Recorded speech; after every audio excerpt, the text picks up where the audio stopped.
여러분 안녕하십니까? 문재인 주사파 정권 5년 동안 북괴 김정은, 김여정의 수석 대변인 역할을 하며 또한 중국은 거대한 산봉우리, 중국 시진핑의 친중 정책으로 사실상 신남방 정책도 중국의 친중 정책의 일환으로 만든 것이 문재인의 정책 아니겠습니까? 문재인이가 5년 동안 중국 공산당 편에서 얼마나 많은 정책들을 폈습니까?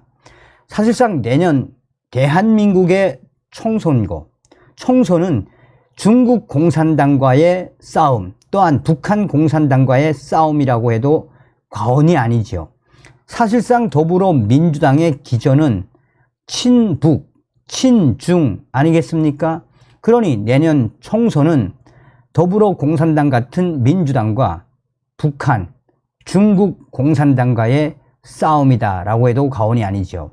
우리가 왜 정신을 바짝 차려야 하는지 이번 소식에도 드러난다 하겠습니다.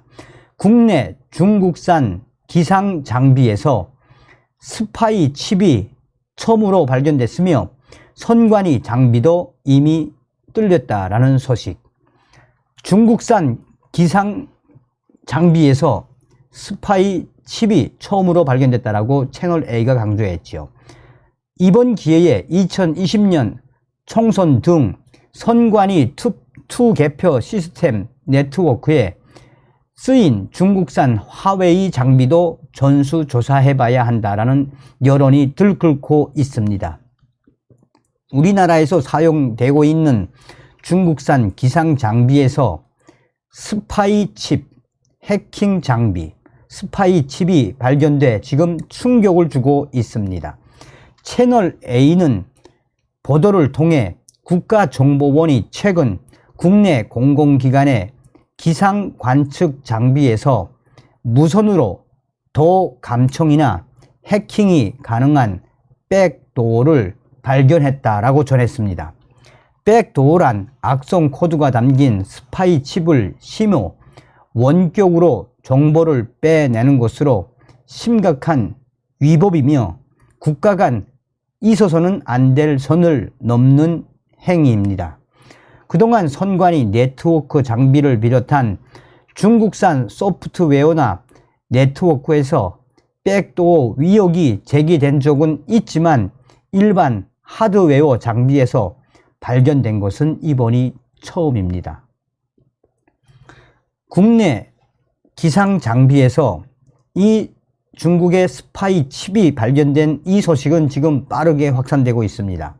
이 스파이 칩을 활용하면 중국 측은 우리나라의 해당 장비 데이터를 빼갈 뿐만 아니라 무선 주파수를 활용해 주변 도청까지 가능하다라고 국정원은 강조하고 있습니다. 국정원은 중국이 의도적으로 우리 기술을 빼돌리기 위해 심은 건지 조사 중에 있다라고 밝혔습니다.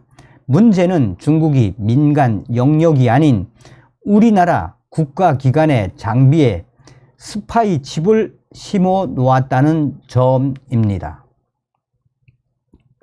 악성 코드가 숨겨져 있는 이 스파이 칩이 중국산 장비에 내재되면 해커가 무선 주파수를 통해 정보를 빼돌리는 구조로 이루어졌다라고 국정원은 강조했습니다.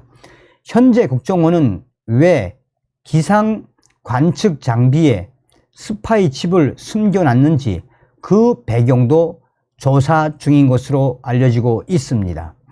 기후변화 등 기상 관련 영역은 첨단 기술 분야로 꼽히고 있으며 중국은 현재 인공적으로 비를 내리게 하거나 기후를 변화시키는 분야에 많은 신경을 쓰고 있는 것으로 알려져 있습니다. 국내 국가기관에 장비를 공급하면서 몰래 스파이 칩을 심어 놓았다는 것은 군사적인 목적이 다분하다라는 의혹이 제기되고 있는 대목입니다. 하드웨어 백도어의 경우 소프트웨어 백도어와 달리 무선 주파수를 이용하기 때문에 망 분리만으로 막을 수도 없다는 점이 가장 큰 문제입니다. 국정원은 국가기관, 중국산 기상장비 1만여 개의 전수조사를 통해 중국산 장비를 샅샅이 훑어본다는 계획입니다. 상당수 정부 기관들은 예산 문제를 이유로 무선 해킹과 도감청 대응 시스템 구축에 소극적인 가운데 국가 중요시설에 대한 선제적인 대비가 시급하다는 지적이 나오고 있는 이유입니다. 지난 2020년 4.15 총선 당시 중앙선관위가 사용했던 네트워크 장비 중에 중국산 화웨이 장비가 있었는데 당시 해킹에 의한 부정선거 위력이 크게 일어났으며 현재까지 진상규명이 되지 않고 있는 상황입니다. 얼마 전에 국정원이 선관위 네트워크가 해킹당했다라는 이야기를 한 이유도 바로 여기에 있습니다. 중국이 우리나라 공공기관에 납품한 하드웨어 장비에 스파이 칩을 심어 정보를 빼돌렸다는 것이 밝혀진 이상 중앙선관위에 납품했던 모든 중국산 장비도 샅샅이 전수조사를 해야 한다라고 전문가들은 강조하고 있습니다. 또한 국정원의 전수조사가 끝나는 대로 중국 측에 반드시 공식적으로 그 책임을 물어야 한다라고 이 언론들은 강조하고 있습니다.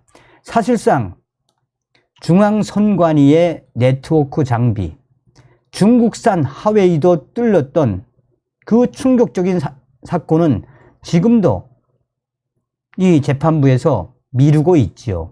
당시에 우리가 부정선거라고 얼마나 강력하게 제기를 했었습니까? 또한 국가정보원도 중앙선관위가 계속해서 북한이나 또 제3국 해커들에게 해킹을 당했다라는 이 국정원의 윤석열 정부의 국정원이 계속해서 밝히니까 선관위가 뭐라고 이야기했습니까? 해킹 당한 적 없다라고 거짓말했다가 후에 그게 진짜여서 한바탕 난리가 났었지요. 그러니 서두에도 말씀을 드렸습니다만 우리는 내년 선거 이 공산당 같은 민주당과 또 북한, 중국 세력 대 우리 자유민주주의 세력대의 싸움입니다. 우리가 정신 바짝 차려서 중국 공산당의 이러한 행위를 막아내고 정신 바짝 차려서 내년도 총선 반드시 우리 보수 우파가 이겨야 합니다. 다음 시간에 뵙겠습니다. 멸공.